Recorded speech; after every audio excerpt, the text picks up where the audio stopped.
Bermula dari susahnya aku mendapat pekerjaan di tanah kelahiranku ini, maka aku memberanikan diri untuk keluar, merantau ke negeri orang. Meskipun sebenarnya aku sudah mengantongi ijazah D3 bidang manajemen perkantoran, tapi aku lebih menempuh ijazah SMP untuk melamar sebagai asisten rumah tangga di Batam melalui agen yang ada di kota kami, Cirebon. Beruntung aku diterima dan aku dipekerjakan pada rumah seorang Cina, berusia 60-an tahun. Seorang pengusaha yang membuka perakitan elektronik di Batam, bekerja sama dengan dua temannya dari Singapura dan Jepang. Ia bermargali, dengan nama Indonesianya Anwar. Aku memanggilnya Koli saja sebagaimana ia mengatakannya, tinggal di Sekupang dan pabriknya di Mukakuning. Di rumah tinggalnya ini hanya dia seorang. Keluarganya ada di Singapura dengan 3 orang anak yang sudah berumah tangga. Di rumah itu kami dipekerjakan sebanyak 3 orang, dan aku semula bekerja sebagai petugas serabutan namun sebulan kemudian Koli menyuruhku agar konsentrasi di cuci dan setrika saja. Ia kerap pulang larut dari kerjanya dan akulah yang dia tugaskan untuk membukaan pintu rumah pada setiap kedatangannya. Sudah 3 tahun aku bekerja di sini, semuanya berjalan sebagaimana mestinya. Tetapi dalam 3 bulan terakhir ini aku melihat adanya perubahan dalam dirinya. Tiap pulang ia berbau minuman alkohol, bahkan terkadang jalan sempoyongan. Dan bila ia sempoyongan ia lebih memilih tidur di sofa. Aku prihatin melihatnya dan batinku sangat mengkhawatirkannya bila itu yang terjadi. Biasanya kalau sudah mabok, sangat berat. Jadinya aku takut terjadi sesuatu baginya sebab di usianya yang sudah senja, seharusnya tak lagi bersentuhan dengan alkohol. Maka sepanjang malam aku jadi satpamnya di ruang tamu, semalaman tidak tidur memperhatikannya. Suatu hari di hari libur, setelah usai makan malam di rumah Koli menceritakan rumah tangganya di Singapura. Istri keduanya menceraikannya lewat pengadilan. Istri pertamanya telah meninggal sakit kanker rahim. Perceraian itu terjadi karena istrinya merasa malu sebab hamil, sedangkan Koli 2 tahun lalu telah divonis dokter impotensi akibat suatu penyakit yang dideritanya.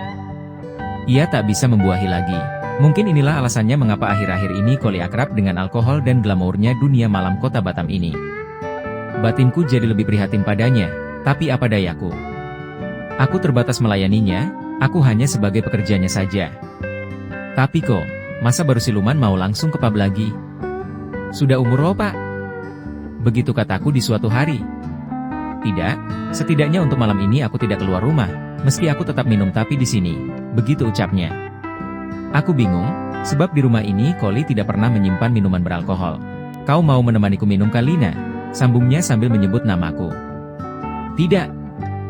Aku tidak pernah bersentuhan dengan alkohol, jawabku. Maksudku, bukan minum alkohol.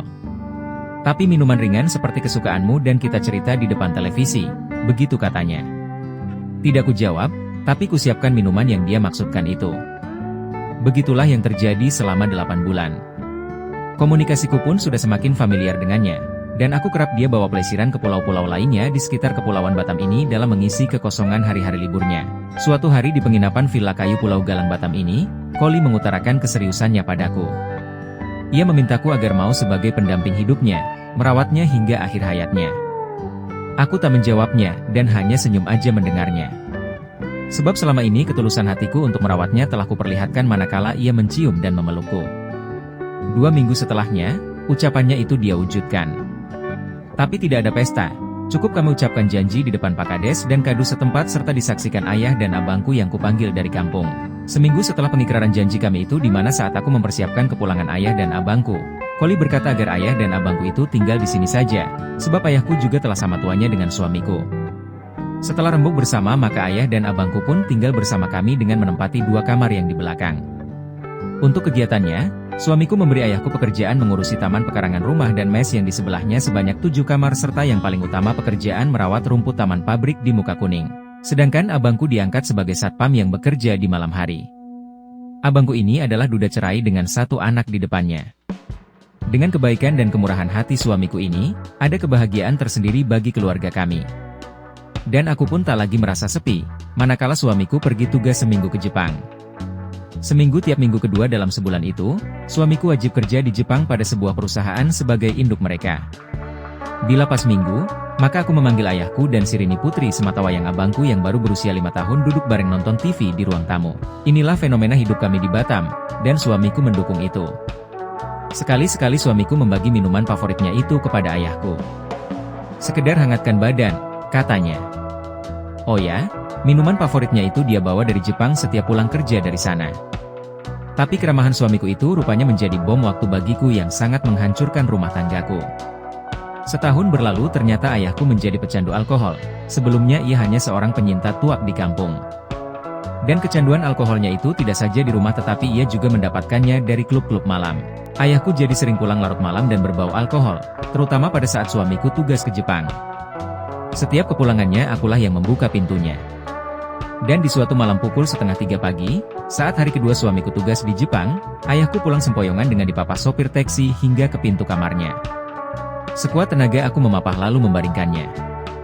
Tapi kami jatuh berguling bersama. Ia memelukku erat hingga aku pun jatuh menimpa badannya. "Kamu jangan pulang Sarti, kita nginap di hotel ini aja. Temani aku satu malam ini. Aku menyukaimu Sarti, betapa kamu mirip dengan istriku sayang." Begitu ayahku meracau seraya menciumi pipi dan bibirku. "Tidak. Jangan ayah, aku anakmu, Lina," jawabku meronta-ronta melepaskan rangkulannya. Tapi aku seorang wanita tak cukup kuat untuk melepaskan diri dari cengkraman rangkulannya. Sedangkan bila aku berteriak minta pertolongan lain, aku takut akan terjadi kericuhan yang mengakibatkan ketidaknyamanan para teknisi Jepang yang menginap di mes itu. Maka jadilah aku sebagai wanita pecundang dalam dekapannya yang hanya bisa pasrah dia bolak-balik sesukanya. Tanpa perlawanan yang berarti satu persatu pakaianku ayah lucuti hingga tak sehelai benang pun tersisa menempel di tubuhku. Merasa puas telah menciumi seluruh permukaan kulit langsatku dan dengan sedikit memaksa, di malam itu ayahku membobol kegadisanku. Besok malamnya, aku menemui ayahku di kamarnya. Kukatakan padanya mengapa ia tega memperkosaku tadi malam. Ayahku bengong seolah tidak terjadi apa-apa darinya sebagaimana kutuduhkan. "Tapi aku hanya nginap di hotel, ditemani Sarti karyawati pub itu," ucapnya seolah tak mengerti peristiwa semalam di kamar ini. "Malam itu kupaksa ayahku untuk hengkang dari rumah ini besok. Tapi ia buru-buru minta maaf atas kehilafannya, dan memohon agar ia tidak diusir dari rumah ini. Aku iba. Bagaimanapun ia adalah ayah kandungku yang telah berjasa padaku khususnya setelah ibuku tiada. Aku pun menyetujui permohonannya itu dengan syarat, ayah tak boleh mengulanginya lagi." Aku tegas mengatakannya. Hari-hari berikutnya kehidupan kami normal kembali. Ku kontrol ayahku agar tidak keluar rumah hingga ia bisa bikin malu nantinya. Ia pun kembali kubebaskan memasuki ruang tamu. Dan aku pun tetap melayani suamiku seperti sebelum-sebelumnya. Di bulan berikutnya setelah kami menghantarkan suamiku ke bandara untuk kerja ke Jepang, malamnya aku dan ayah duduk di ruang tamu. Semula kami ngobrol biasa aja, tetapi seiring malam makin larut ayahku mulai membuka obrolan bagaimana terjadi perkosaan yang dilakukannya padaku. Aku ceritakan kronologinya. "Tapi benarkah kamu masih perawan, Lina?" Cepat ia memotong ceritaku. Aku mengangguk. "Darah yang kuperlihatkan pada rok kuningku itu berasal dari perawanku yang kamu paksa sodok ya?"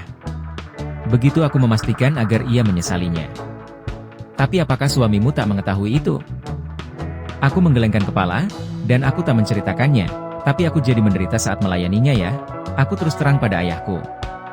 Ayah dia memandangku seolah menanti lanjutan perkataanku. Sebelumnya aku tak pernah mengalami perasaan itu ayah meski suami telah semalaman mencumbuiku. Seperti sore tadi sebelum suamiku kita antar ke bandara, aku disuruh mengoralnya hingga ia puas 2 kali meskipun pistolnya itu sesungguhnya tak mampu lagi untuk tegak berdiri. Ada perasaan dalam tubuhku yang tak ku mengerti namun butuh penuntasannya. Aku tak dapat memaksakan suamiku karena ia sebelumnya telah berterus terang dengan kondisi kesehatannya. Jadi hanya penderitaan yang kualami ya, itu setelah ayah menggauliku. Perasaan itu berakibat kepalaku pusing yang bisa hingga 2 hari lamanya. "Lalu sekarang kepalamu masih sakit?"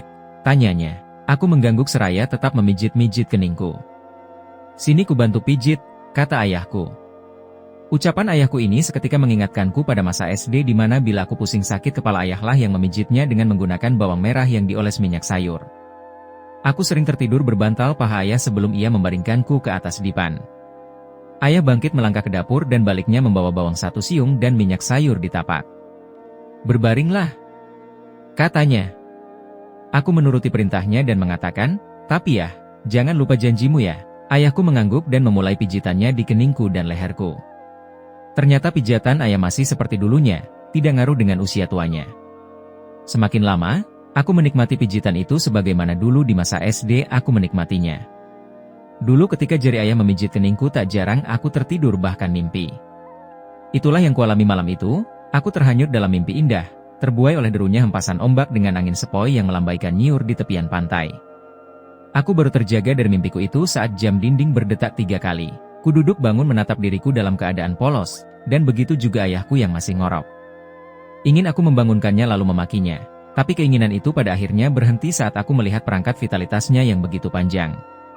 Lama aku menatapinya dan coba merangkai apa sebenarnya yang sudah terjadi hingga tubuh kami berdua menjadi polos.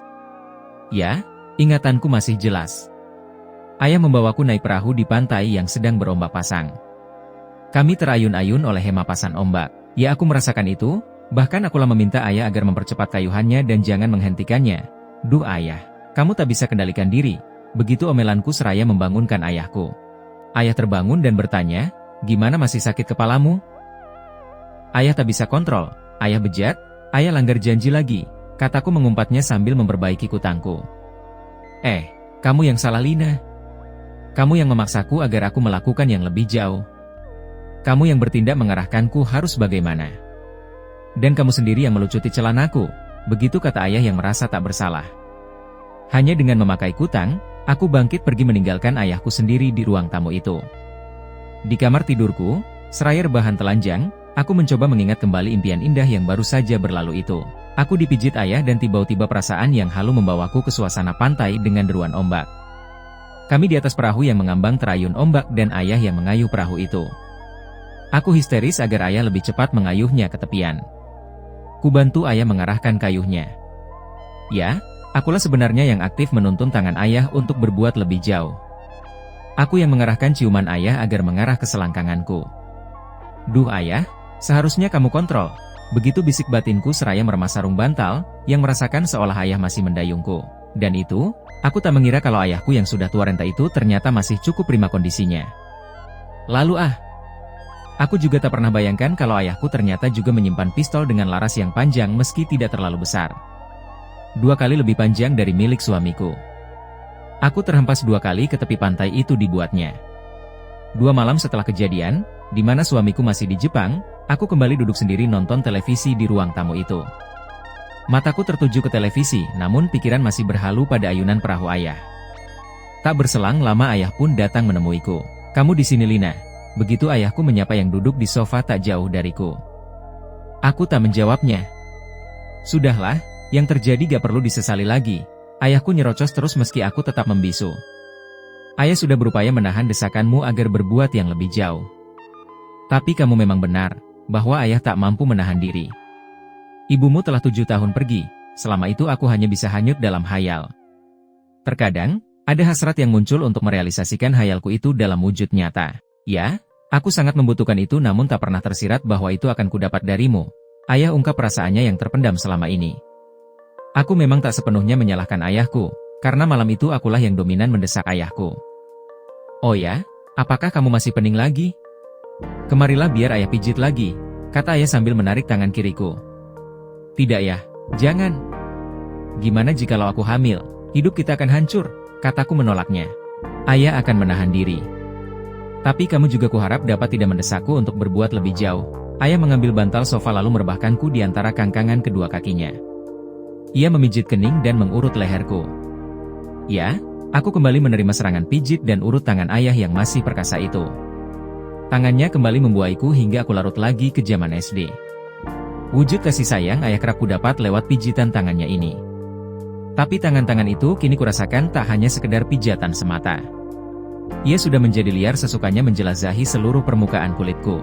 Hanya 2 jemariku yang setengah menolak dari setiap gerakan jemari ayah yang kurasakan tidak lagi sebagai pijitan tetapi lebih bersifat rabaan tubuhku. Selebihnya pasrah membiarkan jemari ayah berselancar sesukanya. Bahkan ketika ayah memperteli sidiku sebagai pertahanan akhir, kedua tanganku tak melakukan reaksi penolakan apapun. Yah, jangan. Lina takut hamil, entar tawan suami. Aku hanya merintih kecil walau kedua tanganku tidak melakukan aksi penolakan apapun. Dan sebaliknya rintihan kecilku ini telah menjadikan ayah lebih bersemangat menanggalkan semua pakaiannya. Meski sedikit terengah, namun masih amat kurasakan betapa masih kuatnya ayah mengendongku naik mendaki puncak bukit itu. Berulang kali aku terhempas ke daun-daun kering itu hingga pada akhirnya menggetarkan tubuh ayah dan lunglai. 4 kali kudapat kenikmatan itu, suatu kenikmatan yang tak pernah kuperoleh dari suamiku. 3 bulan sudah hubungan gelap dengan ayahku berjalan tanpa setahu suamiku. Tak saja itu kami lakukan di ruang tamu, Tapi di ranjang suamiku kami pernah tempur 3 kali dan sisanya di kamar ayah sendiri. Aku cukup hati-hati menjalankannya sehingga tidak meninggalkan sedikit pun jejak yang dapat mengundang kecurigaan suamiku. Pernah suatu malam ketika hasratku telah 3 minggu tak tertuntaskan, aku ke kamar ayah. Tapi ia tak ada di dalam. Biasanya bila ia belum datang, sehabis kerja pastilah ia langsung main ke pub di Nagoya. Lalu aku ke vilanya abang yang ada di belakang mes, melalui koridor gang di bagian belakang rumah. Jemput si Rini untuk main di rumahku. Tapi ia sudah tidur, mungkin kecapean sehabis renang tadi sore. Dan abang telah mulai bersiap kerja, ia terlihat santai duduk dengan lentingan ganjanya yang masih mengepul di jarinya. Sampai kapan kamu berhenti mengisap setan itu? Apa belum cukup pengalaman penjaramu dulu? Aku merampas lentingan itu dan membuangnya ke got. Kau selalu mengganggu saja. Duniamu kan tak pernah kusik, jawab abang menyalahkanku. Aku bukan perokok, aku bukan narkoba sepertimu. Jangan sekali-sekali kau permalukan aku di sini. Aku hardik ia membela diriku yang disamakan dengannya.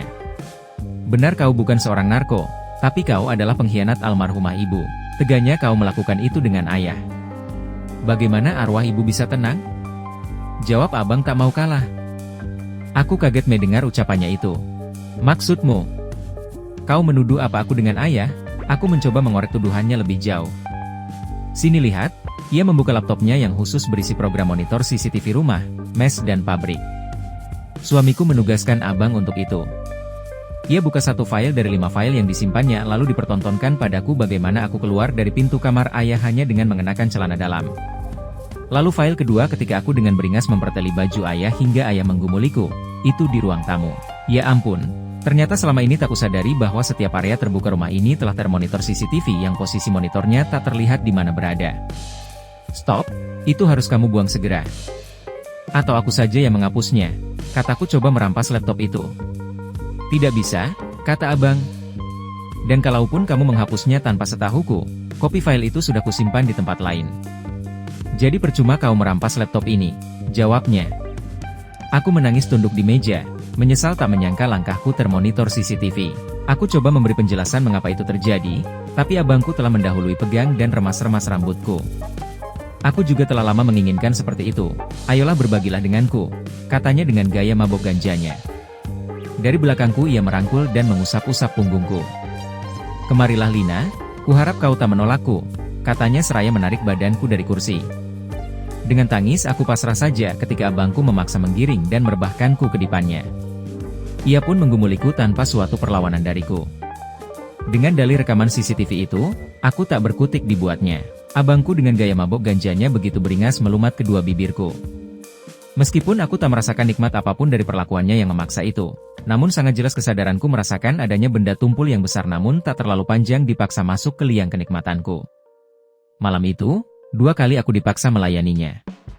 Jika yang pertama aku setengah melawan, namun yang keduanya ketika ia memaksa agar kami saling mengoral, paksaannya itu telah kuanggap sebagai suatu permintaan yang sayang kalau ditolak. Maka ketika ia merudalku, perlahan aku malah memperbaiki posisi tidurku hingga memudahkannya untuk berbuat yang lebih jauh. Aku diam tak menangis lagi dalam rangkulan paksaannya. 2 bulan sudah aku menjalani triple service ini. 3 minggu adalah sepenuhnya hak suami. Kecuali ada hari-hari yang bolong tentu kumanfaatkan untuk kenikmatan itu. Pada ayah, aku hanya leluasa di malam-malam minggu kedua. Dan terhadap abang, dominan aku melakukannya di siang hari, setelah suami dan ayahku berangkat kerja ke pabrik. Tapi baru aku tersadar dan bingung jadinya. Ketika suatu pagi, di mana suamiku di Jepang, aku bangun merasa pusing, mual bahkan ingin muntah-muntah. Hal yang tak pernah kualami sebelumnya. Aku coba periksa dengan tes pak, hasilnya terlihat garis merah di jendela kontrol alat tersebut. Aku positif hamil, bisik batinku.